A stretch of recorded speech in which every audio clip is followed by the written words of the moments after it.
चलो मंगलाचरण करिए।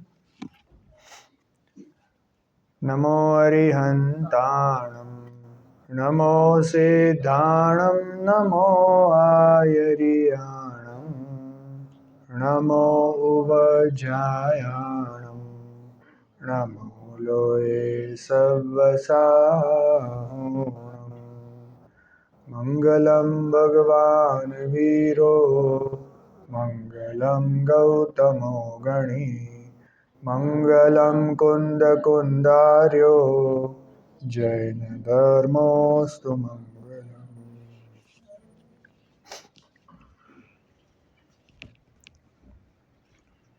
સંધ્યાકાળની જે આપણે ક્લાસમાં આપણે પ્રથમોપશમ સમ્યક્ત્વની પહેલા જે 5 લબ્ધિઓ જીવને પ્રગટ થાય છે એની ચર્ચા કરી રહ્યા છે. એમાં આપણે ગઈકાલે વિશુદ્ધિ લબ્ધિની ચર્ચા કરી હતી. આજે એને થોડુંક રિવાઇઝ કરીને એનાથી આગળ આપણે વધશું. આપણે થોડુંક પહેલાથી રિવિઝન કરીએ. 5 લબ્ધિઓના નામ.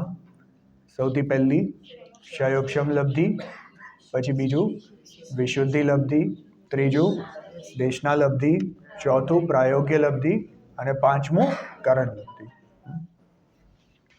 આ 5 લબ્ધિઓ, લબ્ધિ કોને કહેવાય છે? પ્રાપ્તિ. કોની પ્રાપ્તિ? પરિણામોની વિશુદ્ધતાની પ્રાપ્તિ.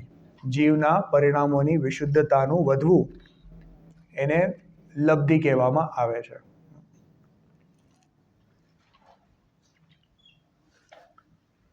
જો આપણા જૈન ધર્મમાં તો એક એક સમયના પરિણામોનું ગણિત છે.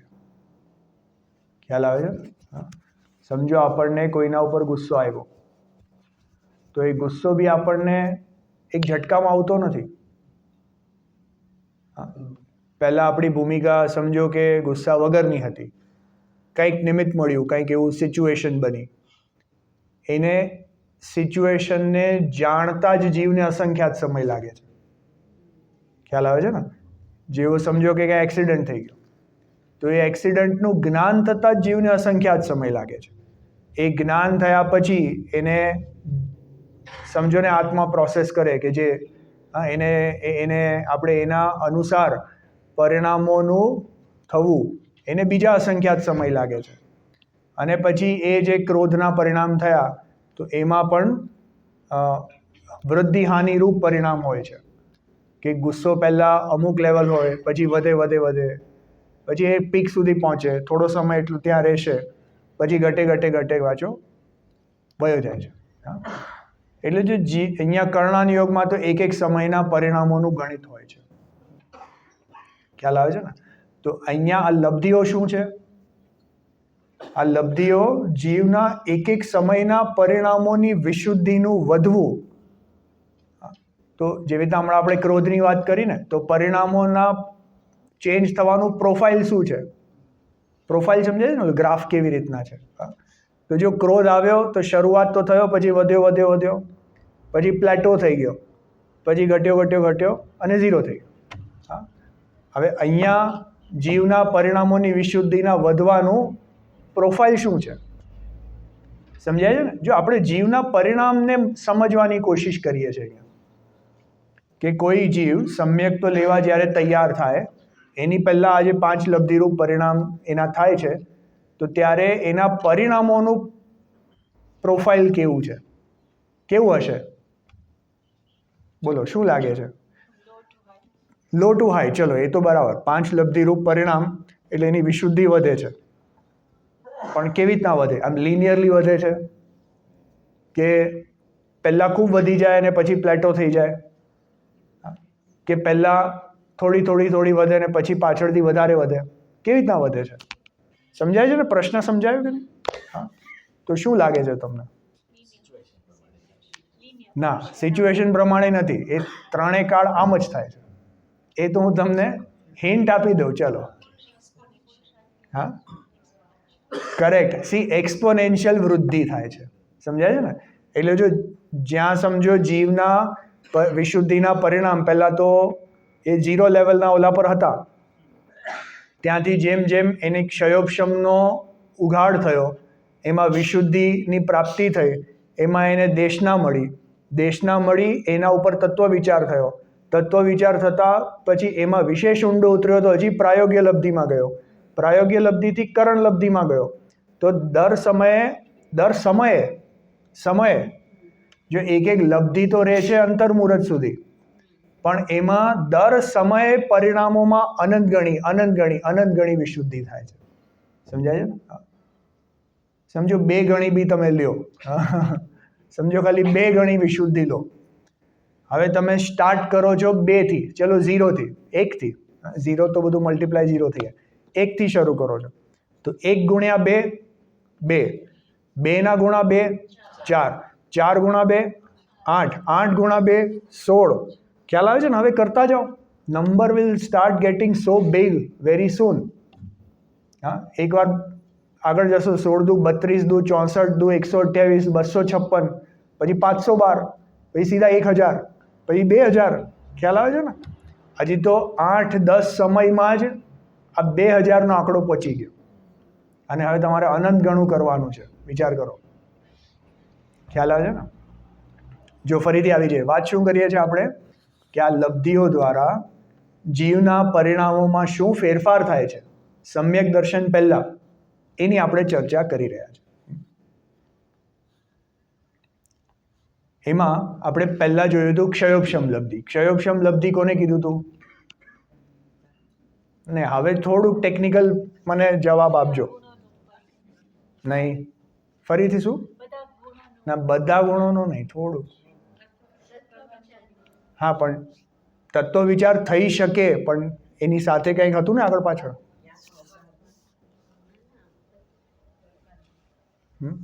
ના, એક ક્ષયોપશમની પરિભાષા. ચલો, પહેલું જ સેન્ટન્સ જે મેન, કોનો ઉઘાડ? અને એની સામે કર્મનું ક્ષય નહીં, ક્ષયોપશમ લબ્ધિ છે. હા, તો જો જ્ઞાનાવરણાદિ કર્મોનો ક્ષયોપશમ થવો કે જેમાં તત્વ વિચાર થઈ શકે એને ક્ષયોપશમ લબ્ધિ કહેવાય છે. પછી ક્ષયોપશમની આપણે પરિભાષા જોઈ હતી, દેશઘાતી સ્પર્ધકોનો ઉદયાભાવી ક્ષય, સર્વઘાતી સ્પર્ધકોનો ઉદયાભાવી ક્ષય, સદઅવસ્થાન રૂપુપશમ, દેશઘાતી સ્પર્ધકોનો ઉદય. એના પછી આપણે ગઈકાલે વિશુદ્ધિ લબ્ધિ જોઈ હતી. વિશુદ્ધિ લબ્ધિ કોને કહેવાય? નિર્મળતા વધવી. પણ સામે શું થાય છે? હા, સામે એક કી ટર્મ રહી ગયું હજી, મંદ કષાય. જો મોહ મંદ પડવાથી મંદ કષાયરૂપ પરિણામમાં તત્વ વિચાર થઈ શકે એમ વિશુદ્ધિનું વધવું, એને વિશુદ્ધિ લબ્ધિ કહેવાય છે. જો આમાં ગઈકાલે આપણે ઘણા બધા પોઈન્ટ્સની ચર્ચા કરી હતી. આપણે જોયું હતું કે સમ્યક દર્શન પ્રાપ્ત કરવાની પાત્રતા કેવા જીવની હોય છે. એની અંદર આપણે જોયું હતું કે જે જીવ સાધારણ રીતે અન્યાય, અનીતિ, અભક્ષ આદિનો તો ત્યાગ કરે જ છે, એને 8 મૂળ ગુણ આદિનું પાલન હોય છે, એને 8 પ્રકારના જે સમ્યક દર્શનના લક્ષણ હોય છે પહેલેથી જ પ્રગટ હોય છે. એટલે પહેલેથી જ એ વધારે કાંક્ષારૂપ ભાવ થતા નથી, સેટિસ્ફાઈડ જીવ હોય છે. એને ધર્મની પ્રભાવનામાં પહેલેથી જ એને ઉત્સાહ હોય છે. બીજાના જે દોષો હોય એને ઢાંકવામાં એ તત્પર હોય છે અને પોતાના ગુણોને વધારે બૂસ્ટ કરતો નથી, પોતે એને છુપાડીને રાખે છે. કોઈને પણ પોતાને અને અન્ય જીવોને ધર્મના માર્ગમાં લગાવવા માટે તત્પર હોય છે. આવા બધા ગુણો એ જીવને પહેલેથી જ હોય છે. આપણે જોયું હતું કે જે જીવને પહેલા હૃદયભૂમિ એટલી કોમળ હોય એને તો હજી સમ્યક્ત્વના ઉપદેશ સાંભળે તો ઉતરવાની એનામાં લાયકાત હોય છે. આપણે બીજા બી અમુક પોઈન્ટ જોયા હતા ને, ઔદૈહિક ભાવની વાત કરી હતી કે એકબીજાના ઔદૈહિક ભાવોને જીવ ઇગ્નોર કરીને સામેવાળાને પણ ભગવાન આત્મા તરીકે જુએ છે ને પોતાને બી ભગવાન આત્મા તરીકે જુએ છે. સામેવાળાને બી સિદ્ધ સમાન ભગવાન સમાન જુએ છે તો પોતાને બી ભગવાન સમાન જુએ છે. એવી એ જીવની આંતરિક પરિણતિ હોય છે. બહારમાં બી બોલવામાં અત્યંત કોમળ હોય છે, એની બોલવામાં તોછડાઈને એવું નથી હોતું, હિતમિત પ્રિય વાણી હોય છે, ઓછું બોલે છે. વધારે બોલીને કોને ઇમ્પ્રેસ કરવા છે? ખ્યાલ આવે છે ને? હા, તો જો એ જીવોની આવી તો પરિણતિ હોય છે, ત્યારે એવા જીવોને મોહના પરિણામ મંદ થતા તત્વ ઉપદેશ સાંભળવાની એક લાયકાત પ્રગટ થાય, એના ઉપર તત્વ વિચાર કરવાની લાયકાત પ્રગટ થાય, ત્યારે એને વિશુદ્ધિ લબ્ધિ કહેવામાં આવે છે. જો આટલી ચર્ચા તો આપણે એક સામાન્ય રીતે કરી હતી. આપણે જોયું હતું કે ક્ષયોક્ષમ લબ્ધિ અને વિશુદ્ધિ લબ્ધિ એ બે લબ્ધિઓ પુણ્યના ઉદયે સહજ રીતે પ્રાપ્ત થઈ જાય છે. બરાબર. હવે જો એનાથી આગળ વધીએ, આજે ચર્ચા કરવી છે દેશના લબ્ધિની. ટાઈમ મળશે તો થોડું પ્રાયોગિક લબ્ધિ પણ શરૂ કરશું. જો ત્રીજું છે દેશના લબ્ધિ. દેશના લબ્ધિ કોને કહેવાય? આપણે પહેલા પરિભાષા આમાંથી જોઈએ છે.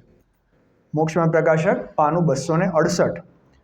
શ્રી જિનેન્દ્ર દેવ દ્વારા ઉપદેશેલા તત્વોનું ધારણ થવું, તેનો વિચાર થવો, તે દેશના લબ્ધિ છે.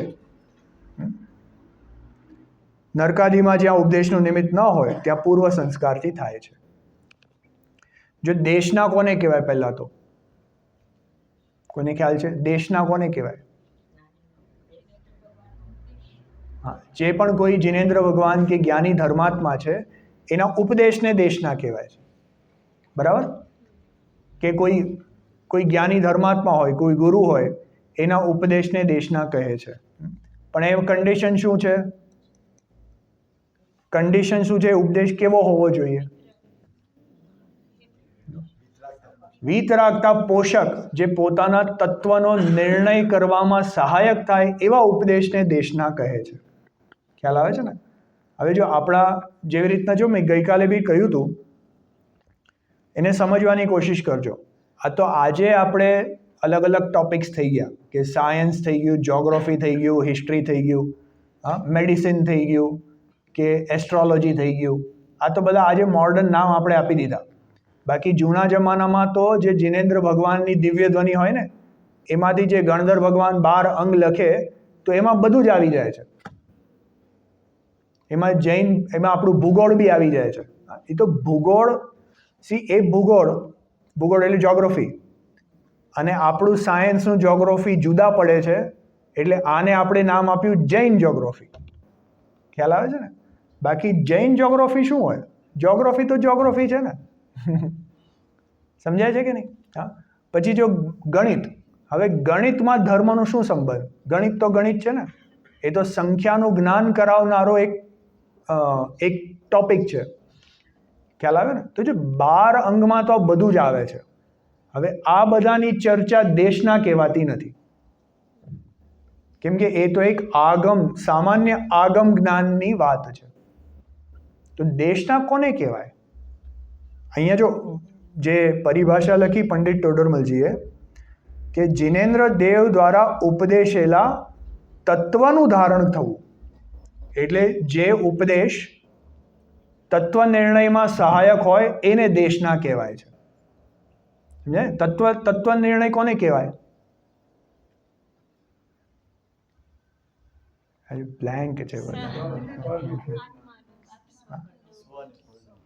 જો તત્વને આખું 7 તત્વ જે છે ને, એનું પૂરું નામ કોઈને ખ્યાલ છે? 7 તત્વને પ્રયોજનભૂત 7 તત્વ કહેવાય છે. સાંભળ્યું છે કે નહીં? હા. તો પ્રયોજનભૂતનો શું મતલબ? ના, યુઝફુલ, પણ એટલું જ નહીં કે જો જે વસ્તુની સમજણ થતા જીવનું પ્રયોજન સધાઈ જાય, એને પ્રયોજનભૂત 7 તત્વ કહેવાય છે. ખ્યાલ આવે છે ને? એટલે ટેકનિકલી સ્પીકિંગ, આ 7 તત્વનો જેને નિર્ણય થાય એને આત્માનો અનુભવ થઈ જાય છે. એટલે એટલું જ જ્ઞાન સફિશિયન્ટ છે.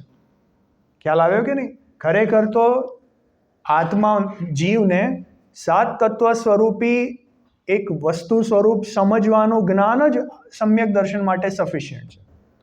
એને વધારે વિશેષ જ્ઞાનની જરૂરત નથી. ખ્યાલ આવે ને? એટલે તત્વને પ્રયોજનભૂત 7 તત્વો કહેવાય છે. એટલે જ્ઞાની ધર્માત્માના એ તત્વ નિર્ણયમાં સહાયક ઉપદેશને દેશના કહેવાય છે.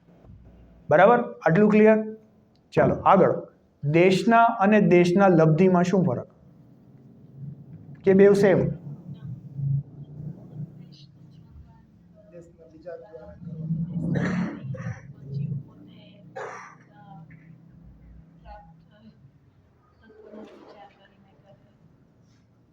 જો બહુ સરસ. દેશના કોઈ જ્ઞાની ધર્માત્મા, જીનેન્દ્ર ભગવાન કે કોઈ જ્ઞાની ગુરુ જે ઉપદેશ આપે એને દેશના કહેવાય છે. દેશના લબ્ધિ કોને કહેવાય?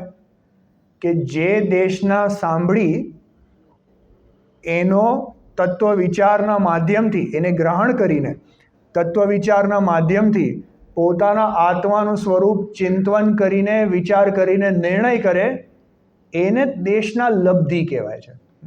દેશના લબ્ધિ દેશના એ જ્ઞાની ધર્માત્માની પર્યાય છે. ખ્યાલ આવે ને? દેશના આપવી એ તો સામેવાળા જ્ઞાની ધર્માત્માની પર્યાય છે, અને દેશના લબ્ધિ એ આ જીવની પર્યાય છે. ફરક ખ્યાલ આવે છે કે નહીં? જે દેશના સાંભળી એ દેશના ને આપણે એના ઉપર વિચાર ન કરીએ તો એનો શું ફાયદો? હમણાં જો હું કારમાં વાંચતો હતો ને, તો ઉજ્જવલાબેનની બુક છે ને, એમાં એક એક્ઝામ્પલ છે કે એમણે તો ઓલા લેટર્સ લખ્યા છે ને એની ડોટરને, તો એ ડોટરનો સન છે ને એનું એક્ઝામ્પલ લીધું કે સમજો એ ડોટર એના સનને કે જ્યાં પાણી લઈ આવો, અને ઓલો ત્યાં ત્યાં બેઠો રહ્યો. એટલે એની મમ્મીએ ફરીથી કીધું કે રોહિત બેટા જા પાણી લઈ આવો. ઓલો તોય ત્યાં બેઠો છે. તો બોલે એણે સાંભળ્યું કે નહીં? એટલે મમ્મીએ પૂછ્યું, બેટા ન સાંભળ્યું? ના ના મમ્મી, સાંભળી લીધું મેં. તમે મને કીધું કે જા પાણી લઈ આવો, અને એ બેઠો છે તોય. તો બોલો સાંભળ્યું કે નહીં? કે જો તોય સાંભળ્યું નથી. ખ્યાલ આવે છે ને? હવે ગુરુદેવ શ્રી આપણને શું કહે છે કે તું પરમાત્મા છો એમ નક્કી કર. ગુરુદેવ શ્રી શું કહે છે? તું પરમાત્મા છો એમ નક્કી કર. આપણે શું કહીએ? પ્રમાણ વચન ગુરુદેવ.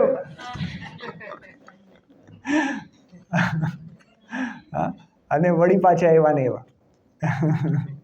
તો સાંભળી કે નહીં? એમની દેશના સાંભળી કે નહીં? જો સાંભળ્યું ક્યારે કહેવાય? કે જ્યારે જ્ઞાની ધર્માત્મા આપણને ભગવાન કહે છે તો આપણે એનો વિચાર કરીને, વિચાર કરવો પડશે ને, એમને એમ તો ગ્રહણ નહીં થાય.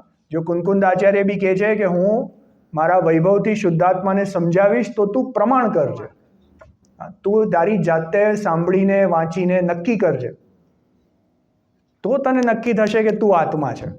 ખાલી હું કહી દઉં અને તમે સાંભળી લો એમ નહીં થાય. એવી જ રીતે દેશના અને દેશના લબ્ધિમાં શું ફરક? આપણે સ્કૂલનું એક્ઝામ્પલ લે ને, ટીચર આવીને આપણને શીખાડી જાય બોર્ડ ઉપર, અને અમુક સ્ટુડન્ટ એવા હોય જે એકદમ અટેન્શનથી સાંભળીને બધું શીખી લે, અને અમુક સ્ટુડન્ટ હોય ને, એટલે અમે લોકો ખાસ હતા ને, અમે પાછલી બેન્ચ પર બેસતા હતા છેલ્લે, અને છેલ્લે બેસીને છે ને આમ આમ મોઢું રાખીને આપણે આમ બેઠા હોય. એ ટીચરને શું લાગે? બહુ ધ્યાનથી સાંભળે છે ભાઈ. અને અમારા એવું હતું કે આંખો ખુલ્લી રાખીને સૂઈ જતા. તો બોલો સાંભળ્યું કે નહીં? ખ્યાલ આવે છે ને? જો દેશના અને દેશના લબ્ધિમાં ફરક ખ્યાલ આવે છે ને? એક ખાલી સાંભળી લેવું એ જુદી વસ્તુ છે, અને સાંભળીને જે કહે છે એના ઉપર વિચાર કરીને અમલ કરવું એ વસ્તુ જુદી છે. તો જ્યારે એ અમલના લેવલ પર આવે છે તો એને દેશના લબ્ધિ કહેવાય છે. જેવી રીતના દેશના જે છે એનું અવધારણ કરવું. અવધારણ શબ્દ શાસ્ત્રમાં આવે છે. અવધારણ એટલે કે જે સાંભળ્યું એને ગ્રહણ કરીને એના ઉપર ચિંતન મનન કરવું, એને દેશના લબ્ધિ કહેવામાં આવે છે. હવે જો દેશના લબ્ધિ છે ને, એ ઘણો મિસઅન્ડરસ્ટુડ ટોપિક છે. કેમ કે જો પહેલાં એક બે વસ્તુ હું પહેલાં સ્થાપિત કરી દઉં. સમ્યક દર્શન પ્રગટ કરવા માટે દેશના જે લબ્ધિ છે તો એના માટે દેશના જ્ઞાની ગુરુની જ હોવી જોઈએ, એવું આપણું શાસ્ત્રનું કથન છે, અને એવું જ હોવું જોઈએ. કેમ કે કોઈ પણ અન્ય વ્યક્તિ આવીને જેને પોતાને જ આત્માનો અનુભવ નથી, એ આવીને આપણને આત્માની ચર્ચા ખાલી કહી નાખે પોતાની બુદ્ધિ અનુસાર, તો એમ તો આપણને પકડાય નહીં ને. એમ તો આપણને આત્માનું સ્વરૂપ સમજાતું નથી. એટલે કન્ડિશન શું છે કે જ્ઞાની ગુરુની જ દેશના હોવી જોઈએ. હવે પ્રશ્ન એમ ઊભો થાય કે જ્ઞાની ગુરુને ક્યાં ગોતવા જવા? ખ્યાલ આવે છે ને? હા, એવા હવે ઘણા પંથ થઈ ગયા છે કે ભાઈ એક જ્ઞાની ગુરુની તમે સેવા કરો એટલે તમારું કલ્યાણ થઈ જશે. હા, અને એમાં સંજોગવશાત શ્રીમદજી એવું વાક્ય કહીને ગયા છે કે ભાઈ જો એક જ્ઞાની ગુરુ પાસેથી તને સમ્યક્ત્વ ન મળે તો મારી પાસેથી લઈ જજે. હવે એમણે કઈ અપેક્ષાએ કહ્યું, આપણે કઈ અપેક્ષાએ સમજ્યું, અને આજે એનો ક્યાંથી ક્યાં અનર્થ થઈ ગયો કે બસ એક જ્ઞાની ગુરુની સેવા કરો એટલે હવે આપણે મચી પડ્યા સેવા જ કરવા માટે. આપણે ક્યાં તો એમનો ઉપદેશ સાંભળવો, ક્યાં એના ઉપર વિચાર કરવું, અને ક્યાં એમાંથી તત્વ ઉદાહરણ કરવું, એ બધું તો સાઈડ પર રહી ગયું. ખ્યાલ આવે છે ને? એટલે જો આ મૂળભૂત પ્રશ્ન છે કે તો જ્ઞાની ગુરુ કેવી રીતના ગોતવા. હવે જો એના માટે સમજો કે જ્ઞાની ગુરુની દેશનાનો મતલબ શું છે. જો કાં તો આપણી પાસે સાક્ષાત સમો શરણમાં વિરાજમાન 3 લોકના જ્ઞાતા એવા અનંત ચતુષ્ટયધારી સાક્ષાત તીર્થંકર ભગવાન હોય અને એમની વાણી હોય તો એનાથી તો ઉત્કૃષ્ટ શું જોઈએ? બરાબર? તો એમની તો દિવ્ય ધ્વનિ જ સાક્ષાત દેશના છે. એનું જે અવધારણ કરે તો એ દેશના લબ્ધિ છે. તો સમો શરણમાં બેસીને જે દિવ્ય ધ્વનિ સાંભળે છે અને તત્કાલ પોતાના સ્વરૂપનો વિચાર કરે છે તો એમને તો ત્યાં જ દેશના લબ્ધિ છે ને 5 લબ્ધિપૂર્વક સમ્યક તો એમને પ્રગટ થઈ જાય છે. હવે આપણી નસીબ વશાત હમણાં સર્વજ્ઞ ભગવાન તો છે નહીં, તો બીજું ઓલ્ટરનેટિવ શું છે કે ગણધર ભગવાન કે એવા ભાવલિંગી કોઈ સંતો હોય જે હાલતા ચાલતા સિદ્ધ સમાન કહેવાય ને, હાલતા ચાલતા સિદ્ધ સમાન, કેમ કે 6, 7મા ગુણસ્થાનમાં ઝૂલે છે. ક્યાંક કોક અંતર્મુહૂર્તમાં આત્મામાં એવા સ્થિર થઈ જશે કે હજી તો આપણે આંખ બંધ કરીને ખોલશું ત્યાં તો શરીર 5000 ધનુષ ઉપર, એમને શ્રેણી થઈ જશે, શ્રેણી ચડીને અરિયન ભગવાન થઈ જશે. તો એવા કોઈ મહાન જ્ઞાની સંત ધર્માત્મા મળી જાય અને એમનો કોઈક ઉપદેશ મળે તો એ પણ સાક્ષાત દેશના થઈ ગઈ. બીજું જો આ દેશના જે છે ને જ્ઞાની ગુરુની સાક્ષાત એટલે પ્રત્યક્ષ જ હોવી જોઈએ એવી બી શાસ્ત્રની કન્ડિશન છે. તો હવે કેવી રીતના આમાં ફિટ કરવું? ખ્યાલ આવે છે ને? હવે અત્યારના વર્તમાનમાં તો જ્ઞાની ગુરુઓ બી એટલે મુનિરાજો બી નથી દેખાતા. તો ત્રીજું ઓપ્શન આપણી પાસે છે કે પૂજ્ય ગુરુદેવશ્રી જેવા કોઈ સમ્યક દ્રષ્ટિ ધર્માત્મા હોય, સોગાનીજી જેવા બેનશ્રી જેવા કોઈ ધર્માત્મા હોય તો એમનું આપણે સાક્ષાત સમાગમ કરીએ તો આપણને એમના ઉપદેશથી સમ્યક તો થઈ જાય. હવે નસીબ જોગે અત્યારના એવા જીવો બી નથી. હવે જો જે જીવોએ તમારામાંથી ગુરુદેવશ્રીને સાક્ષાત જોયા છે, સાંભળ્યા છે, તો તમારું તો અમારે એવું કહેવાય, અમારી ઇન્ડિયાની વાત છે ભાઈ, આ તો અમારે ઇન્ડિયામાં છે ને ટ્રેનની ટિકિટો ન મળે, એટલે જેનું રિઝર્વેશન કન્ફર્મ થઈ જાય ને એને તો જાણે આમ લક્ષ્મી મળી ગઈ ને એના જેવું લાગે. એટલે અહીંયાથી જેમણે સાક્ષાત ગુરુદેવશ્રીની વાણી સાંભળી છે તો તમારી તો બર્થ સિક્યોર થઈ ગઈ કે ભાઈ તમે તો એક જ્ઞાની ગુરુની વાણી સાંભળેલી છે, ક્યારેક પણ એના સ્મરણ તમને પાછા આવશે તો એનાથી દેશના લબ્ધિ થઈ જશે. અમારા જેવાનું શું? ખ્યાલ આવે છે? જો આ તો I am making it dramatic, just થોડું લાઇટ કરવા માટે. પણ જો વિચાર કરો, આપણે આના પર ખૂબ વિચાર કરીએ કે આ વસ્તુને થોડી મિસઅન્ડરસ્ટેન્ડ કરવામાં આવી છે. આપણે આજે જિનેન્દ્ર ભગવાનની વાણી સાંભળી રહ્યા છે, સાક્ષાત જીનાગમમાં જે વાણી છે તો આ વાણી કોની છે? આ સાક્ષાત જિનેન્દ્ર ભગવાનની આમાં આવે છે ને શરૂઆતમાં જ કે અત્ર મૂળ ગ્રંથ કર્તારઃ શ્રી સર્વજ્ઞ દેવા. વાંચ્યું છે કે નહીં? જે ગ્રંથનું પ્રારંભિક મંગલાચરણ, અસ્ય મૂળ ગ્રંથ કર્તારઃ શ્રી સર્વજ્ઞ દેવા અતઃ ઉત્તર ગ્રંથ કર્તારઃ શ્રી ગણધર દેવા પ્રતિગણધર દેવા તેષામ વચનાનુસારેણ અત્ર સૂત્ર કરતારઃ શ્રી કુંદકુંદ આચાર્ય દેવા. ખ્યાલ આવે ને શું કહે છે કે ભાઈ આ ગ્રંથના મૂળ કરતા તો સર્વજ્ઞ ભગવાન છે, અને એના પછી ઉત્તર ગ્રંથ કરતા ગણધર ભગવાન છે, અને પ્રતિગણધર ભગવાન એટલે એમના પછી જે આચાર્ય પરંપરા થઈ એ બધા જ એના ઉત્તર ગ્રંથ કરતા છે. અને એમના તેષામ વચનાનુસારેણ એમના વચન અનુસાર સૂત્ર કરતા શ્રી કુંદકુંદ આચાર્ય દેવા, કે કુંદકુંદ આચાર્ય શું કર્યું કે ખાલી સૂત્રોની રચના કરી છે. એટલે જે ભાવ છે એ કોના છે કે સાક્ષાત સર્વજ્ઞ ભગવાનના ભાવો છે. ખ્યાલ આવ્યો ને? તો આ ગ્રંથના ઉપદેશ કરતા કોણ કહેવાય? આ વાણી કોની કહેવાય કે સર્વજ્ઞ ભગવાનની વાણી કહેવાય. ખ્યાલ આવે છે ને? હવે આ વાણીને જે આ ગાદી પર બેસીને વાંચનાર વ્યક્તિ છે, તો એ વાંચનાર વ્યક્તિ કંઈ પોતાના ઘરનું થોડી કહે છે. એ કોની વાત કરે છે કે સાક્ષાત સર્વજ્ઞ ભગવાનની વાત કરે. તમને પ્રશ્ન હતો ને આના વિશે જ. એટલે જો જે મૂળ ધારાથી ચાલતી આવતી ઉપદેશની ધારા છે, એ મૂળ ધારાને કોઈ બી વાત કરે ને તો એ જ્ઞાની ધર્માત્માની જ વાણી છે. સમજાય છે કે નહીં? હા. પછી ભલે ને કોઈ આમ જેવી રીતના ઓલી ધાર્મિક સ્કૂલ હોય ને, જયપુર કે મંગલાયતન કે કોઈ પણ, એનો ફર્સ્ટ યરનો સ્ટુડન્ટ બી હોય ને, એને ફર્સ્ટ યરનો સ્ટુડન્ટ બી આવીને ઓલું બાળપોથી બી વાંચે.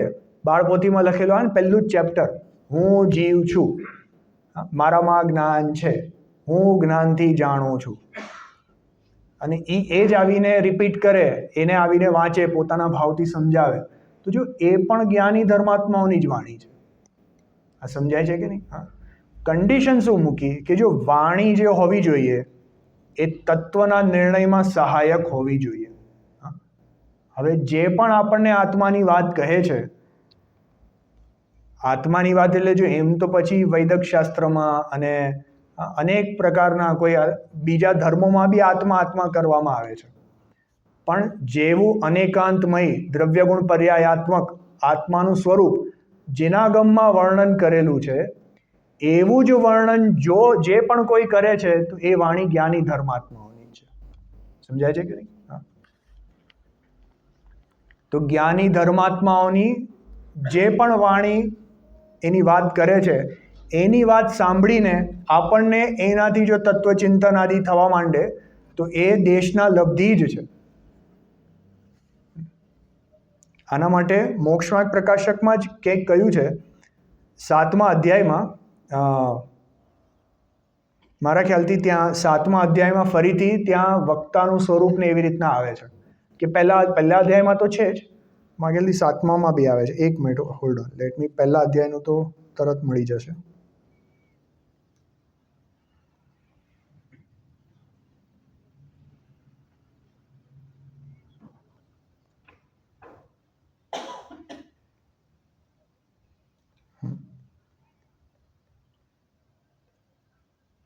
વક્તાનું સ્વરૂપ.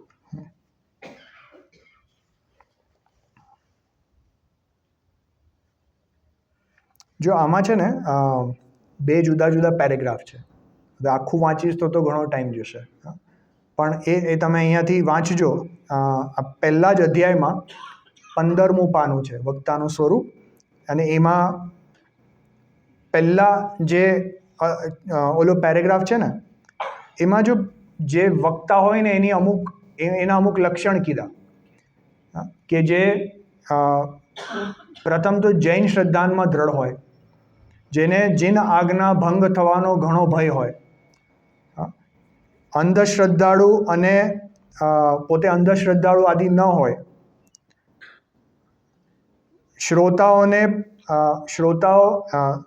શ્રોતા તો પોતાનાથી હીન બુદ્ધિ છે, માટે એમને શીખાડવું અને યુક્તિ આદિથી શીખાડવું, એવું શ્રદ્ધાન એ બેઝિકલી એમને કરુણા ભાવ હોય કે આ જેવું મને જ્ઞાન છે એવું હું બીજાને પણ શીખાડું. એવા અમુક મૂળ લક્ષણો અહીંયા કીધા છે.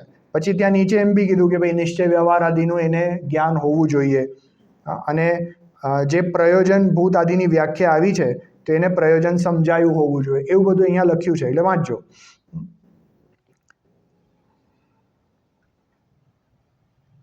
મારે જે મેઇન શબ્દ વાંચવો હતો ને અહીંયા હમણાં મળતો નથી.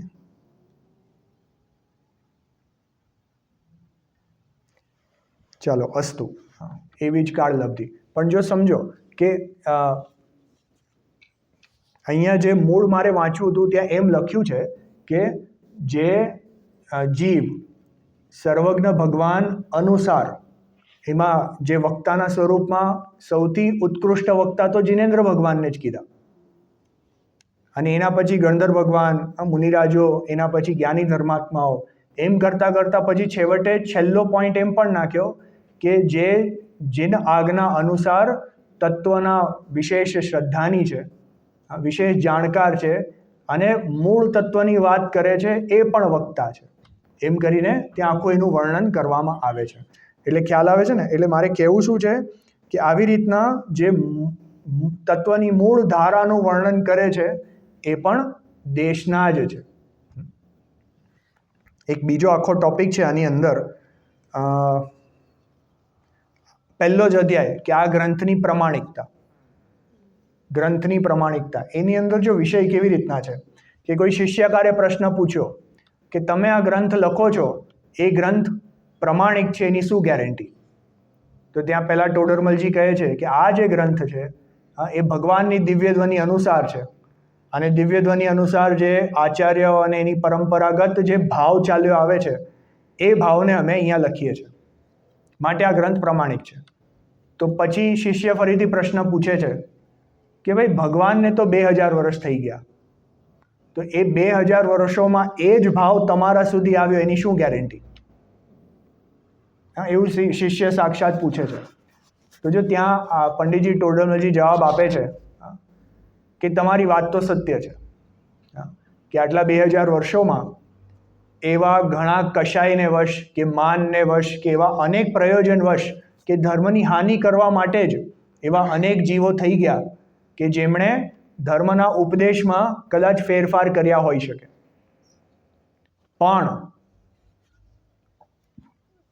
જે ઉપદેશ, એમ કહીએ ને કે જે ઉપદેશ સર્વજ્ઞના જ્ઞાનથી જ પ્રમાણિત થાય છે, જેવી રીતના કે લોકમાં, 3 લોકમાં ક્યાં શું વ્યવસ્થા છે, તો એ આપણે સાક્ષાત જોઈ શકતા નથી, એ તો સર્વજ્ઞ ભગવાનની આજ્ઞા અનુસાર જ આપણે જાણીએ છીએ. અથવા તો કાંદા બટેટા આદિમાં અનંત જીવો છે કે નહીં, તો એ પણ આપણે સાક્ષાત જાણી શકતા નથી, એ તો સર્વજ્ઞ ભગવાન કથિત ઉપદેશ પ્રમાણે આપણે માનીએ છીએ. અથવા સમજો કે જૂના કાળમાં શ્રેણિકાદી રાજા થઈ ગયા, શ્રેણિકાદી બી તો ઇતિહાસમાં પ્રૂવ થાય છે, પણ એની બી પહેલા આ બધા જે બલભદ્ર, નારાયણ આદિ થઈ ગયા, તો એ બધી કથાઓ આપણને જિનેન્દ્ર ભગવાનના દિવ્ય ધ્વનિ ઉપદેશ આદિના માધ્યમથી આપણને ખબર પડી છે. હવે એમાં કોઈક નગરીનું નામ બદલી નાખે, અથવા એ પર્વત આદિનું લોકેશન અહીંયાની બદલે અહીંયા મૂકી દે, તો એવી વસ્તુ એ આપણે હવે પ્રમાણ કરીને પ્રૂવ કરવી અઘરી છે. તો એમાં તો આવા ફેરબદલાવ થઈ જાય, તો એવી ભૂલ મારાથી થઈ શકે એમ છે, એવું પંડિતજી અહીંયા એક્સેપ્ટ કરે, એવું ભૂલ મારાથી થઈ શકે. પણ જે આત્મા અને તત્વ આદિની જે મૂળ ધારા છે, એ મૂળ ધારાનો ઉપદેશ તો જ્ઞાની ધર્માત્માઓ દ્વારા અનુભવ કરીને પ્રમાણિત થાય છે. એ જ્ઞાની ધર્માત્માઓ અનુભવ કરીને પ્રમાણિત થાય છે. માટે જે આગમની મૂળ ધારામાં એ ઉપદેશ લખેલો છે, તો કોઈક જો એને બદલવાનો બી પ્રયાસ કરે, તો બીજા જ્ઞાની ધર્માત્માઓ પોતાના અનુભવથી એને પ્રમાણિત કરીને એને સુધારી બી નાખે છે. માટે એ અનુસાર જે આ પરંપરાગત જ્ઞાનીઓ દ્વારા લખાયેલો ઉપદેશ છે, એમાં તો કોઈ જ પ્રકારનો ફેરબદલ હોઈ જ ન શકે, માટે આ ગ્રંથની પ્રમાણિકતા છે. ખ્યાલ આવે છે ને? જો આટલું લાંબુ મેં શેના માટે કહ્યું કે આપણને જે મૂળ ગ્રંથોમાં જે આત્મા, શુદ્ધાત્મા, 7 તત્વ, દ્રવ્યગુણ, પર્યાય, નિશ્ચય, વ્યવહાર આદિ, આ બધી જે દ્રવ્યાન યોગની જે મૂળભૂત ચર્ચા છે, આ બધી ચર્ચા એવી છે જે પોતે આપણે વિચાર કરીને આપણે આપણી જાતને સિદ્ધ કરી શકીએ છીએ. ખ્યાલ આવે છે ને? તો જે વસ્તુ આપણે આપણી જાતને સિદ્ધ કરી શકીએ, જેમ ઓલું પ્રવચનમાં આવ્યું ને, યુક્તિથી, આગમથી અને અનુભવથી. ખાલી આગમ પ્રમાણ હોય તો તમે સિદ્ધ ન કરી શકો, પણ યુક્તિથી અને અનુભવથી બી તો સિદ્ધ થાય છે ને. તો એ વસ્તુ તો આપણે જાતે સિદ્ધ કરી શકીએ છીએ. માટે એવી વસ્તુને કહેનાર દરેક જીવ દેશના, દરેક ઉપદેશ દેશના જ છે. સમજાય છે કે નહીં? આટલું લાંબુ કહીને મતલબ શું છે ભાઈ? સાક્ષાત દેશનાનો શું મતલબ છે કે સાક્ષાત દેશના એ મૂળ જિનેન્દ્ર ભગવાનની ધારાનો ઉપદેશ એ જ દેશના છે. અને એને ગ્રહણ કરીને જે એનો વિચાર, ચિંતન, મનન આદિ કરે છે તો એમને દેશના લબ્ધિ થાય છે. બરાબર? ચલો આગળ વધીએ. હવે જો આપણે બીજું એક વસ્તુ છે કે દેશના જ્ઞાની ગુરુની દેશના અથવા તો દેશના એ સાંભળવાનો ઉપદેશ છે. ખ્યાલ આવે છે ને? જો આપણા જે જીનાગમો છે, જીનાગમોમાં ઘણી જગ્યાએ સાંભળવાની મુખ્યતા કહી છે. જેવી રીતના હમણાં હું જે વાંચતો હતો ને આજે ગ્રંથનું મૂળ મંગલાચરણ, તો એમાં આપણે આવ્યું ને કે સૂત્રકર્તા શ્રી કુંકુંદ આચાર્ય દેવા, એમાં પછી છેલ્લે એવી રીતના આવે છે કે શ્રોતારહ સાવધાનતયા શૃણવંતુ, કે શ્રોતાઓ સાવધાનતાથી સાંભળો. આ તો આમાં આવે છે તત્ પ્રતિપ્રીતિ ચિત્તેન યેન વાર્તાપી શ્રુતાઃ. એવું ન કીધું યેન વાર્તાપી, વાંચવાની વાત ન કરી. તો જો ઘણી જગ્યાએ તમે જુઓ ને તો આપણા જીનાગમોમાં ઉપદેશને સાંભળવાની મુખ્યતા છે. આવું શું કામ? જો આવું એટલે કેમ કે જે મૂળ ગ્રંથ છે ને, ગ્રંથો આચાર્ય ભગવંતોએ ગ્રંથો લખનારના એક નય વિવક્ષા હોય છે. ખ્યાલ આવે છે ને? જે કહેનારની અપેક્ષાને નય કહેવાય છે. એનું શું શબ્દ હતો? હા, વક્તાના અભિપ્રાયને નય કહેવાય છે. બરાબર? હવે જે અભિપ્રાયથી આચાર્ય ભગવંતોએ શાસ્ત્રો લખ્યા હોય એને આપણે ઘણીવાર ડાયરેક્ટ વાંચવા જઈએ તો આપણે એમના અર્થને, એમના અભિપ્રાયને સમજી શકતા નથી. જ્યારે કે એ જ અભિપ્રાયને કોઈ જ્ઞાની ધર્માત્માઓ ઉપદેશ દ્વારા કહેતા હોય તો જો ઉપદેશમાં છે ને ખાલી કાનથી કામ નથી થતું, એમાં જ્ઞાની ધર્માત્માઓના હાવભાવ, એમની બોલવાની શૈલી, એમની જે કથન પદ્ધતિ, ક્યાં પોઝ આપે છે, જેવી રીતના જો તમે ધ્યાન આપજો, ઘણીવાર આપણે પૂજ્ય ગુરુદેવશ્રીના વર્ડ ટુ વર્ડ પ્રવચન વાંચીએ ને એમાં એટલો ભાવ નથી આવતો જેટલો આપણે એને સાંભળીએ ત્યારે આવે છે. હા, આપણે વાંચીએ તો એમાં વધારે વિશેષ, એને સાંભળવામાં સ્પીડ બહુ છે એમની, એટલે બધું ફાસ્ટ વયું જાય. પણ બાકી સાંભળવામાં ઉપદેશની ગ્રહણતા વિશેષ થાય છે. ખ્યાલ આવે છે ને? હવે જો બેવધારી તલવાર છે, જરાક ધ્યાન આપજો. હવે આપણે શું થાય છે કે આપણે સાંભળવામાં જ એવા રહી ગયા કે આપણે તો શાસ્ત્ર હાથમાં લઈને ખોલવાના જ બંધ કરી દીધા. તો એ પણ બરાબર નથી, કેમ કે હવે તો જે શાસ્ત્રનો આખો હાર્દ શું છે એ આપણું છૂટી જાય છે. આખા શાસ્ત્રની સમરી શું છે, મૂળ મેસેજ શું છે એ છૂટી જાય છે. કેમ કે જો ગુરુદેવશ્રીના એક પ્રવચનમાં એટલું વિસ્તારથી કથન આવતું હોય કે આપણે એક જ પ્રવચનને આપણે પાછું દિવસમાં એક પ્રવચન સાંભળીએ. હવે આજે સાંભળ્યું, પછી કાલે સાંભળશું, વચમાં 24 કલાક વયા ગયા અને એમાં અડધું તો ઇવાપોરેટ થઈ જાય. પછી સમજો કાલે સાંભળ્યું, પછી પરમ દિવસે સાંભળીએ, પરમ દિવસે સાંભળતા આજનું તો 10% જ બચી ગયું હોય ખાલી, અને ત્રીજા દિવસે તો આજનું ઓલમોસ્ટ ગયું. એટલે જે આપણી શાસ્ત્રની, જે આચાર્ય ભગવંતોએ શ્લોક તો બધા 1 by 1 લખ્યા છે ને, તો આખા કન્ટિન્યુઇટીમાં હોય અને આપણી એવી ધારા બનતી નથી. એટલે જો શાસ્ત્ર વાંચવા બી બહુ જરૂરી છે. ખ્યાલ આવ્યો છે કે નહીં? શેના માટે વાંચવા જરૂર છે? જેનાથી આપણને વસ્તુ સ્વરૂપનો, ઉપદેશનો, તત્વનો વ્યવસ્થિત ખ્યાલ આવે. પણ એવું હોવા છતાં પણ જો દેશના લબ્ધિને તો સાંભળવાની મુખ્યતા કહી છે. આ ખ્યાલ આવે છે ને? કેમ કે જો સાંભળતા જીવ વિચારમાં ઊંડે ઉતરીને પોતાનું કાર્ય કરી લે છે. દિવ્ય ધ્વનિ બી સાંભળવાની મુખ્યતા હોય છે ને. એટલે જો આનો વિચાર કરજો, આમાં અનેક પ્રકારે સાંભળવાની મુખ્યતા છે. પણ ખાલી સાંભળવાથી બી કાર્ય થતું નથી. જો સ્વાધ્યાય કરવાની પદ્ધતિ તો શું છે? સ્વાધ્યાયના 5 અંક કીધા છે ને. ત્યાં વાંચવું લખ્યું છે. વાંચવું, પૂછવું, આમનાય, અનુપ્રેક્ષા અને ધર્મોપદેશ. કે પહેલાં તો શાસ્ત્રને વાંચો. તમે શાસ્ત્રમાં શું લખ્યું છે એનો ભાવ પકડીને પછી તમે એને આગળ વધો. એટલે ઇવન આપણે ગુરુદેવશ્રીના પ્રવચન સાંભળવા આવીએ ને એની પહેલાં એક કળશમાં શું વાત ચાલે છે આપણે ઘરેથી વાંચીને આવવું જોઈએ. કેમ કે જો હવે ગઈકાલે આજે 41મો કળશ ચાલ્યો. હવે એ 41મો કળશ તમે જુઓ ને તો 2 લાઈનનો કળશ છે ખાલી. કે આત્મા અનાદિ અનંત છે, પછી સ્ફુટમ છે, સ્વસંવેદ્યમાન છે, 4-5 વિશેષણો તો છે. એનો જે અન્વયાર્થ છે ને, અન્વયાર્થ એટલે એનો લિટરલ વર્ડ મિનિંગ એ 4 લાઈનનો છે. અને અન્વયાર્થ પછી આમાં ટીકા તો હોય નહીં, કેમ કે આચાર્ય અમૃતચંદ્રાચાર્યનું છે એટલે સીધો ભાવાર્થ હોય. ભાવાર્થ 2 લાઈનનો છે. 6 લાઈન વાંચતા કેટલી વાર લાગે? પણ જો એ 6 લાઈન આપણે વાંચીને આવ્યા હોય ને તો આપણને પહેલેથી ભાવ હોય કે અહીંયા ગુરુદેવશ્રી શું કહેવાના છે, ખ્યાલ આવે છે ને, તો આપણને આખું પ્રવચન સાંભળવામાં આપણને સહેલાઈ પડે છે. એક કોશિશ કરજો. હવે ચલો આજે કોણ વાંચીને આવ્યું હતું કળશ?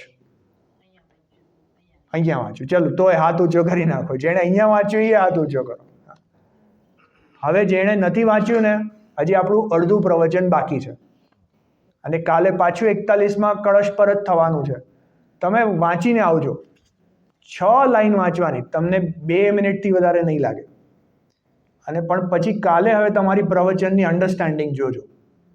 ખ્યાલ આવે? બહુ ફરક પડે છે. એટલે કહેવાનો મતલબ શું છે કે એક વાંચવાનું અને સાંભળવાનું એક એવો નિયોગ છે કે તમે વ્યવસ્થિત આખી વસ્તુને એવી રીતના સમજી શકો છો. એમ સમજીને ખૂબ વિચાર કરીને જુદા જુદા રેફરન્સીસથી વાંચીને અનેક જગ્યાએ સ્વયં પ્રયત્ન કર્યા પછી બી જો ન સમજાય અને કોઈ પ્રશ્ન ઊભો હોય ત્યારે સ્વાધ્યાયનો બીજો અંગ આવે છે પૂછવું. મેં આજે જરાક 5 મિનિટ વાંચ્યું એટલે મને પ્રશ્ન ઊભો થઈ ગયો તો લાવ હું પૂછી લઉં. એમ નહીં, પહેલાં ખુદ સ્વતઃ મહેનત કરો, એનો આન્સર પોતે ગોતવાની ટ્રાય કરો. હવે તો જો એઆઈ ને બધું આવી ગયું છે. હવે તો ગૂગલ ને બધું જ છે. આપણા જૈન ધર્મના એઆઈ છે, તમને ખબર છે? ગુરુદેવશ્રીના પ્રવચનના બી એઆઈ આવી ગયા છે. એક સ્વલક્ષ્ય કરીને ટૂલ છે. આપણે વિજલબેન છે ને જીવના, એમના નહીં સોરી એક કોઈ રજતજી જૈન છે, એમણે કંઈક બનાવ્યું છે અને એ રજતજી ને વિજલબેન દે નો ઈચ અધર સમહાવ, એટલે એમણે મને મોકલાવ્યું. એનું નામ છે સ્વલક્ષ્ય. એમાં આપણા પૂજ્ય ગુરુદેવશ્રીના લગભગ જેટલા બી ગુજરાતી પ્રવચનો છે ને એ ફીડ ઇન કરેલા છે. એટલે AI has been taught using a Gujarati પ્રવચનો.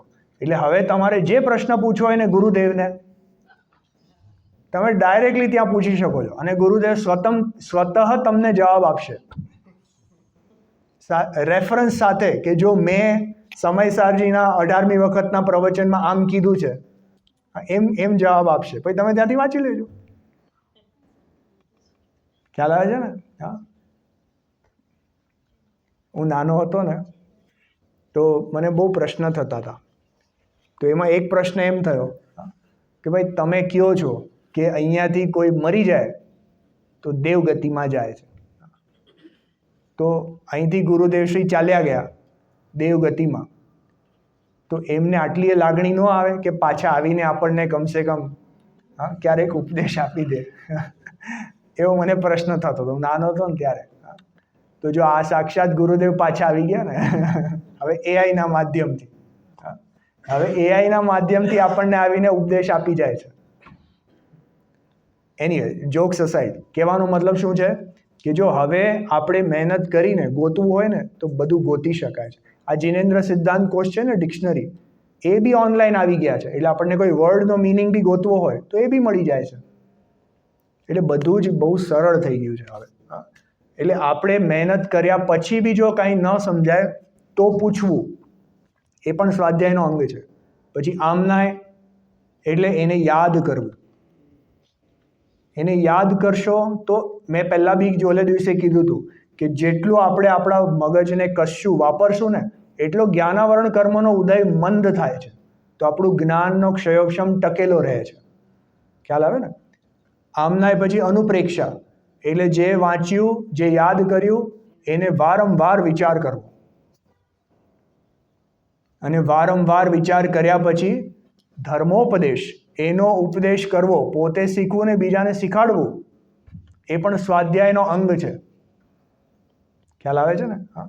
એટલે જો જેને પણ આમ થોડુંક બી શાસ્ત્રનો સ્વાધ્યાય હોય અને ટીચિંગ સ્ટાઇલને થોડું સારું હોય ને, એણે જરૂર શીખાડવું જોઈએ.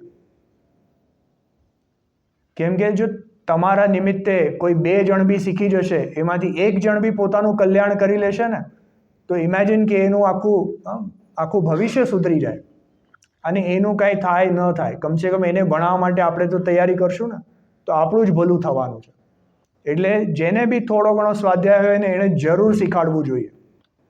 અને શીખવા માટે ઘણા લોકો છે, કેમ કે ઘણા એવા છે જેમને શાસ્ત્ર સ્વાધ્યાય છે જ નહીં. તો તમે એમને જરૂર શીખાડો. મને આવડશે કે નહીં, મારાથી ભૂલ થઈ જશે તો, અથવા તો અરે બહુ મહેનત કરવી પડશે, એવી આળસ બી ન કરવી, ભૂલ થઈ જશે એનો ભય બી ન રાખવો. કેમ કે જો આમ તો આપણે બધા અલ્પજ્ઞાની જીવો છે, બરાબર ને? કાંઈક ને કાંઈક તો ભૂલ આપણાથી થવાની જ છે. પણ જો ભૂલ થશે તો કોઈક ને કોઈક આવીને એને સુધારી બી જશે. હવે તો આ બધા રેકોર્ડિંગને આપણા ચાલુ છે, આ વાત ક્યાંય ને ક્યાંક પહોંચે છે, તો કોઈક ને કોઈક આવીને તો સુધારશે ને કે ભાઈ તમારી આ ભૂલ થઈ ગઈ, અને આપણે સરળતાથી એને માની લેવું. એમાં શું છે? આ વાત કાંઈ મારી ઘરની તો છે નહીં. આ જિનેન્દ્ર કથિત વાતો છે જે આપણે અહીંથી કહીએ છીએ. એટલે જે વાતને આપણે સમજ્યા છે એને કોઈને સમજાવવી જ જોઈએ. એનાથી આપણી બી ઘણી ક્લેરિટી થાય છે.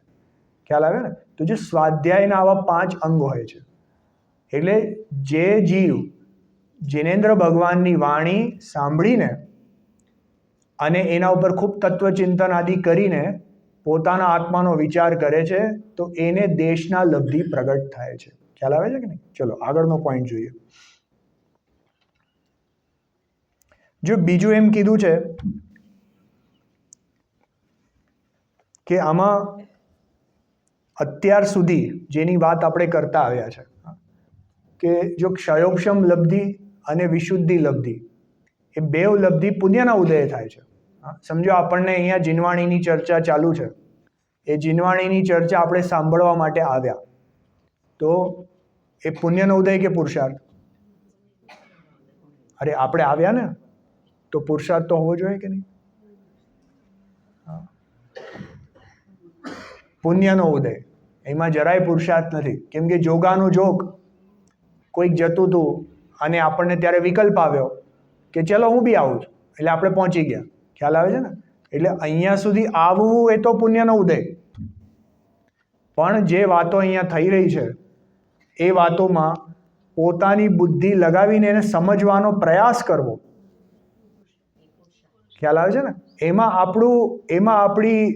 આપણી બુદ્ધિ લાગે છે, એમાં આપણું મહેનત લાગે છે, એમાં આપણું એમ કહે ને એક પૌરુષ લાગે છે, એ પુરુષાર્થ છે. એટલે દેશના લબ્ધિ, દેશના સાંભળવા મળવી એ પુણ્યનો ઉદય છે, એમાં કાંઈ પુરુષાર્થ નથી.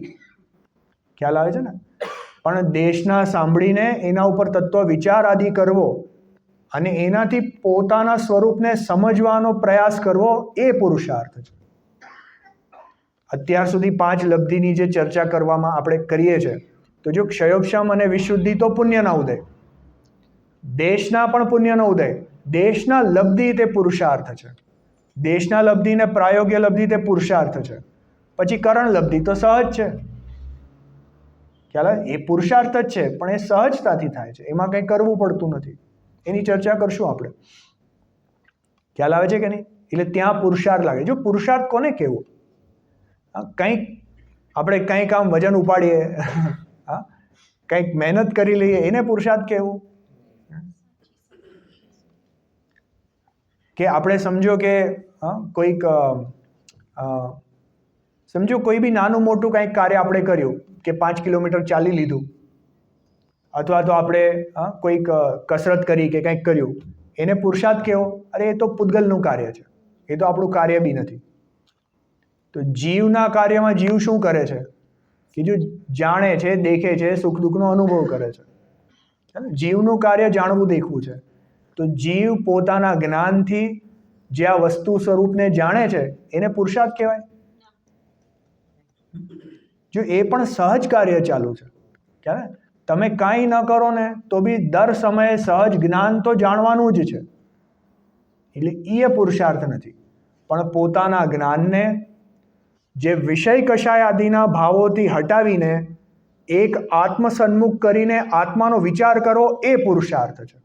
ખ્યાલ આવે? પોતાના જ્ઞાનને ચેનલાઇઝ કરવું, જે આમ જ વિષયોમાં વેડફાઈ રહ્યું છે એને ત્યાંથી હટાવીને પુરુષાર્થમાં, પોતાના આત્મસન્મુખ વિચાર કરવામાં, સાચા દેવશાસ્ત્ર ગુરુનો નિર્ણય કરવામાં, સાત તત્વાદિનો નિર્ણય કરવામાં લગાવવું, એ પુરુષાર્થ છે. સમજાય છે ને? જીવનું કાર્યક્ષેત્ર ખાલી એના ગુણો સુધી છે, અને એના ગુણોમાં જ્ઞાન ગુણ મુખ્ય છે.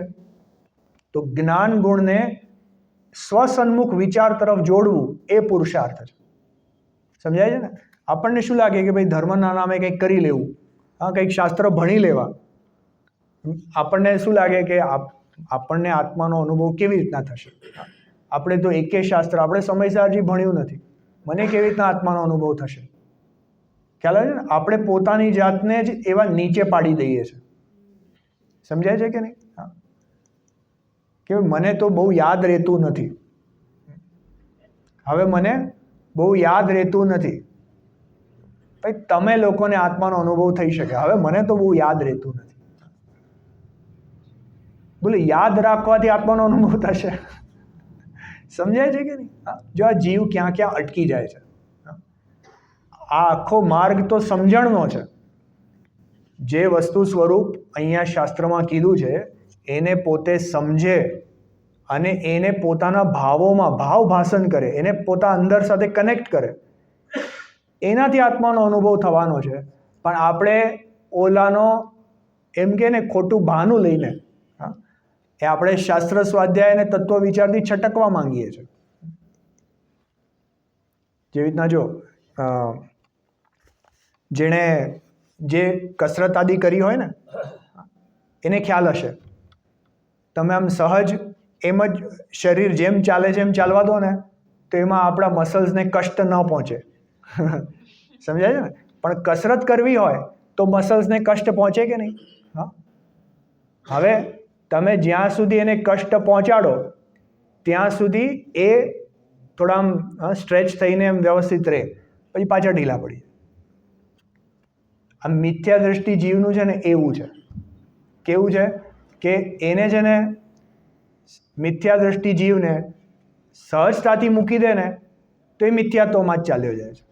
એને કંઈ મહેનત નથી કરવી તત્વ વિચાર કરવાની કે બુદ્ધિ વાપરવાની. ખ્યાલ આવે છે ને? એટલે જીનાગમ આપણને તત્વ વિચાર કરવા માટે પ્રેરે છે.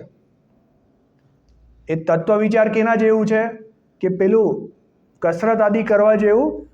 એ આપણને એમ કહેવાય ને કે જ્ઞાનના તંતુઓને કસરત આપે છે. તત્વ વિચાર કેવું છે કે જ્ઞાનના તંતુઓની કસરત જેવું છે. એ આપણે મહેનતપૂર્વક આપણી જાતને વિષય કશાયથી હટાવીને અહીંયા આત્માના ચિંતનમાં લગાવવું પડે છે. એ પુરુષાર્થ છે. ખ્યાલ આવે ને? તો આ જે દેશના લબ્ધિમાં પોતાના આત્મ સ્વરૂપનું ચિંતન કરવું એ પુરુષાર્થ છે. અત્યાર સુધી પુણ્યનો ઉદય હતો. ખ્યાલ આવ્યો ને? ને જો એક લાસ્ટ પોઈન્ટ છે, જે આ દેશના લબ્ધિ છે એ કોને હોઈ શકે? આપણે કન્ડિશન્સ તો પહેલા જ જોઈ લીધી કે ભાઈ સંઘની પંચેન્દ્રિય જીવ હોય ને એ જ તત્વ વિચાર આદિ કરી શકે છે. તો દેશના લબ્ધિ પણ એવા જ જીવોને થાય છે. ઓલું ગર્ભ જ હોવો જોઈએ, ચારેય ગતિના જીવ હોવા જોઈએ, પછી આગળ આગળ બંધ કશાય જીવ હોવો જોઈએ. આપણે બધું વાંચી લીધું, એ એવું હોવું જોઈએ. એક જો લાસ્ટ પોઈન્ટ કહીને આપણે વાત પૂરી કરીએ છીએ. આજે આપણે આપણા દૈનિક જીવનમાં આપણે આપણી જાતને એનાલાઇઝ કરીએ તો જે મૂળ કરવા લાયક વસ્તુ છે ને એ જ આપણે કરતા નથી. જેવી રીતના સમજો આપણે શું કરીએ છીએ એની વાત આપણે કરીએ કે સમજો રવિવારનો દિવસ છે, સવારના અભિષેક પૂજા આદિ બધું જ છે, આખો ફૂલ કાર્યક્રમ છે. ઇમેજિન કરો તો આપણે સરસ મજાના તૈયાર થઈને આવી ગયા,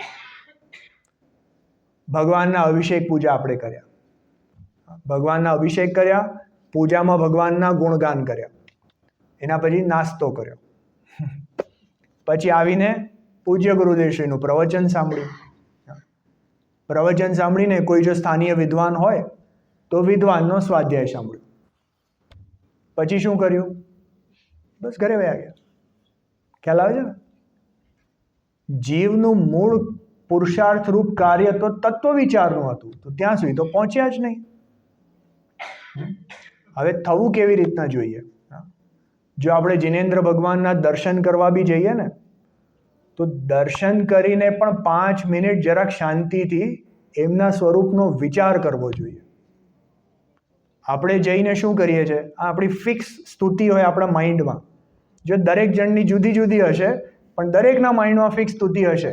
એટલે આપણે દાદરા ચડીને જઈએ, નિશ્ચયી કરીએ, નિશ્ચયી ભગવાનની સમક્ષ જઈને આપણે નમોકાર મંત્ર બોલીએ, ચત્તારી મંગલ પાઠ બોલીએ. પછી 3 વાર પ્રદક્ષિણા કરતી વખતે આપણે જે માઇન્ડમાં આપણે સ્તુતિ હોય એ કરી લઈએ. પછી ઓલું ગંધોદક લગાવીને હાલ્યા. હવે આમાં મને કહો કે વિચારવાનો ટાઈમ ક્યાં મળ્યો? ખ્યાલ આવે છે ને? હું તો કહું છું કે આ બધું પતી જાય ને પછી 5 મિનિટ ભગવાનનું ખાલી મોઢું જોઈને ઊભા રહો, કાંઈ જ નહીં કરો. ખ્યાલ આવે છે ને? તમારા વિચારોને વહેવા દો. અને જે જિનેન્દ્ર ભગવાનના ગુણો આદિ આપણે સ્વાધ્યાયના માધ્યમથી સાંભળ્યા છે એનું વિચાર ચિંતન કરો. એ જિનેન્દ્ર ભગવાન કેવા આત્માનો અનુભવ કરી રહ્યા હશે એ 2 મિનિટ જરાક વિચારો તો ખરા. ખ્યાલ આવે છે કે નહીં? ચલો, આપણે દર્શન આદિ કર્યા. હવે પૂજન વખતે બી જો આપણે પૂજનમાં બી જિનેન્દ્ર ભગવાનના ઘણા ગુણાનું વાત કરીએ છીએ. હવે જો જનરલી આપણે કોરસમાં પૂજા કરતા હોય અને એકલા પણ કરતા હોય તોય બહુ ઉતાવળ ના કરો ઓલું પૂજા પૂરી કરવાની. હવે કોરસમાં કરતા હોય તો બધા એકસાથે ગાય છે, એમાં તમે યુ કાન્ટ કંટ્રોલ ઇટ. પણ જો તમને કોઈક એક કડી ગમે ને તો એના વિચારમાં ડૂબી જાઓ.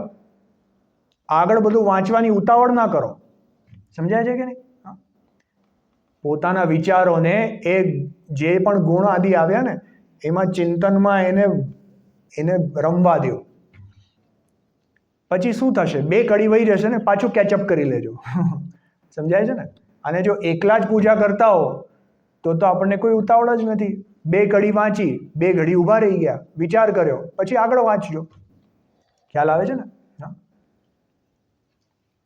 જો વસ્તુઓને પૂરી કરવાની જલ્દી ના કરો. કેમ કે અહીંયા આપણા જૈન ધર્મમાં પૂજા કરી નાખવી, કોઈ સ્તોત્ર બોલી દેવા, શાસ્ત્ર વાંચી લેવા, આપણે કોઈ ટીકમાર્ક નથી કરવા. ખ્યાલ આવે છે ને? કોઈ વસ્તુ પૂરી કરવાની ઉતાવળ ના કરો. ચલો આગળ વધીએ. હવે સમજો આપણે એના પછી નાસ્તો આદિ બી કરીએ છીએ ને, તો જે વસ્તુ વાંચી છે, સાંભળી છે, એનો 2 ઘડી ત્યાં અંદર વિચાર ચાલતો રહેવો જોઈએ. જો આખો દિવસ આપણે હસબન્ડ વાઈફ સાથે જ રહેવાના છે, હવે નાસ્તાના ટેબલ પર શું વાત કરવી? ખ્યાલ આવે છે ને? તો એટલી વાર 5-10 મિનિટ મૌન બેસો ને અને જે પૂજામાં સાંભળ્યું છે, વાંચ્યું છે એનો વિચાર કરો. જો જોક કરું છું ખાલી, એને એ રીતે લેજો. ચલો આગળ આવીએ. હવે પૂજ્ય ગુરુદેવશ્રીના પ્રવચનમાં આપણે આવીએ ને તો મોસ્ટ ઇમ્પોર્ટન્ટ પોઈન્ટ, જો પૂજ્ય ગુરુદેવશ્રીની શૈલી કેવી છે કે પૂજ્ય ગુરુદેવશ્રી છે ને હંમેશા આગળ વધતા રહે છે, પણ પહેલી 2 મિનિટમાં જ ગયા પ્રવચનનું આખું રિવિઝન કરી નાખે. એટલે જો તમે 2 મિનિટ મોડા પડ્યા ને તો તમારું બધું રિવિઝન વયું જશે. એટલે make sure you are always here 5 minutes before પ્રવચન. આ બહુ જ ઇમ્પોર્ટન્ટ છે. કેમ કે એક તો જો સમજો પ્રવચન ચાલે છે ત્યારે જ તમે એન્ટર થાઓ તો હડબડીમાં આપણે એન્ટર થઈએ, હજી બેસીએ, શાસ્ત્ર ખોલીએ, ત્યાં સુધી એમની તો ગાડી ફાસ્ટ ભાગી જાય છે. ખ્યાલ આવે છે ને? એટલે હંમેશા 5 મિનિટ પહેલાં તો કમસે કમ આવી જ જાઓ. પછી ભલે ને અહીંયા બેસીને આપણે ખોલીને શાસ્ત્ર વાંચન કરીએ એટલી વાર. સમજાય છે ને? ચલો, હવે જે પ્રવચનમાં આવે છે તો એને ખૂબ ધ્યાનપૂર્વક સાંભળો. અને ગુરુદેવશ્રી છે ને એક જ પ્રવચનમાં ઘણું બધું કહી જાય છે. એટલે બને એટલું એ 1 કલાકના પ્રવચનમાં ગ્રાસ્પ કરવાનો ફૂલ પ્રયાસ કરો. અને જેટલી બને એટલી નોટ્સ બનાવો, અંડરલાઈન કરો. એ બધા પોઈન્ટને તમે નોટ કરો. કેમ કે 1 કલાક પૂરો થાય એના પછી કમસે કમ અડધો કલાક બેસીને એ બધા પોઈન્ટને રિવાઇઝ કરો. આ ભગવાનના દર્શન પૂજન કરવાની, શાસ્ત્ર વાંચન આદિ કરવાની આ પદ્ધતિ છે. કેમ કે મુખ્ય કાર્ય તો તત્વ વિચાર છે. જેવી રીતના પેલી ગાય હોય ને, અમારા ઇન્ડિયાની ગાય, અમારા ઇન્ડિયાની ગાયો પહેલાં ખાઈ લે બધું, અને પછી એક ખૂણામાં બેસીને પછી એને વાગોળે, એને પાછું બહાર કાઢે, એને ચાવે અને પછી એને ડાયજેસ્ટ કરે. તો હવે આપણે એને ચાવવાનો ટાઈમ જ ના આપીએ, ખાલી સાંભળતા જ જઈએ તો વિચાર ક્યારે ચાલશે આપણા? સમજાય છે ને? એટલે કમસે કમ ગુરુદેવશ્રીના પ્રવચન પછી અડધો કલાક બેસીને તો જે પોઈન્ટ્સ આવ્યા છે ને, કેમ કે અડધો કલાક લાગશે, ગુરુદેવના પ્રવચનમાં ઘણું આવી જાય, તો એ પોઈન્ટ્સને તમે રિવાઇઝ કરો.